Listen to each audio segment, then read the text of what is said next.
সবাই কেমন আছেন? আমি ভালো আছি আলহামদুলিল্লাহ। তো আজকে একটা রেসিপি নিয়ে আসলাম, ইলিশ মাছের ডিম। এতটুকুই হয়েছে, আর সাথে হচ্ছে মুরগির ডিম দিব 2টা। এগুলো সব ভুনা করব। লবণ মাখায় রাখছি, এখন এটা ভাজতে যাবো। চলেন। হলুদ মাখায় নিচ্ছি, লবণ দিয়ে রাখছিলাম শুধু। ঝটপট দেখা যায় যে বাচ্চারা যদি মাছ না খাইতে চায় এটা করে দেওয়া যায়। আমি ফ্রাই প্যানে তেল গরম হতে দিয়ে দিচ্ছি। এখন ডিমগুলো ভাজতে দিয়ে দেবো, ভাজা হোক। তো এই যে ডিমগুলো আমার ভাজা হয়ে গেছে, এবার নামাই নেব।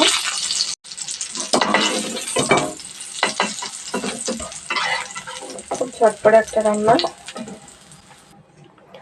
যেই তেল আসছে ওই তেলে আমার হয়ে যাবে। এখন বাটা মাছটা নিয়ে দেবো,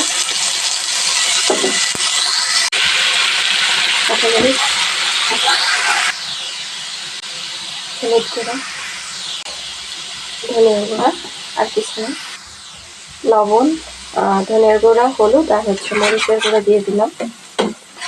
এখন কষাই নেব সুন্দর করে।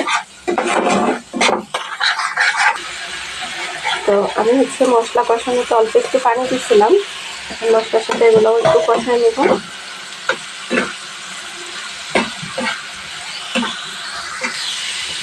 ডিমগুলো কষানো হয়ে গেছে, এবার একটু ঝোলের পানি দিয়ে দেবো। বেশি দিব না, একটু। তো এই যে আমার মাছের ডিমের ভুনা হয়ে গেছে, এখন নামাই দিব, চুলা অফ করে দেবো। তো এই যে হয়ে গেছে আমার ঝটপট ডিম ভুনা। তো কেমন হয়েছে সবাই জানাবেন। আবার দেখা হবে অন্য কোনো ভিডিওতে। সে পর্যন্ত সবাই ভালো থাকবেন। আল্লাহ হাফেজ।